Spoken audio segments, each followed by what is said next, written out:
The Omaha 2 Report. I'm Michael Richardson. The Omaha 2 are Black Panther leaders Ed Poindexter and Mondo Ilanga. Both men are serving life sentences in the Nebraska State Penitentiary for the murder of an Omaha policeman, convicted in a COINTELPRO tainted trial where evidence was withheld under the orders of J. Edgar Hoover. Both men remain behind bars. Mondo Ilanga talked about a George Wallace rally in Omaha. I guess you call it an incident at the Civic Auditorium where this during the presidential campaign where George Wallace was there, and a whole bunch of us were. It was an interesting thing because I don't know who was responsible, but the area where George Wallace was supposed to be speaking and where the spectators and so forth were, this area had been chopped in half. The people who ran who at least the space or whatever, I don't know who, but they had a bunch of floor space, but they put a partition down, and so it made what should have been plenty of space crowded. Those of us who were protesting, we were up front between the majority of people there who were Wallace supporters and so forth. We were kind of sandwiched between the stage and all these supporters.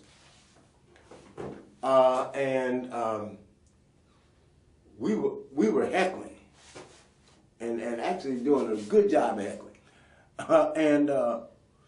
Anyway, pretty soon some dudes toward the back of our group started throwing stuff. It wasn't nothing but pieces of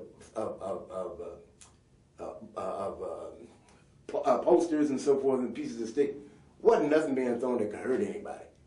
But we knew, that if that continued with the undercover police and all that kind of thing, there could be some mess. So myself and about 4 or 5 other people said, we need to stop this, Just about the time we get it stopped, I see Dwayne Pavel, he was wearing a blue sweater, as I recall, reach in his sweater, comes out with a can of mace. I'm standing just about in front of him. Gets me in the face. Knocked me out. And I was gone for a few seconds, and some people rushed me and picked me up and took me out of the auditorium. Friends. I don't know if I know them or not, but they weren't on the other side. Let's put it that way. And I could hear all this hell breaking loose, but I didn't know what was going on because I was dazed, and plus my eyes was burning and so forth. They got me outside. When I was finally able to begin to see again, I slipped back into the auditorium. I looked. The protesters were gone, saying what the hell happened. And I'm kind of upset because I figured, they got scared or something and ran.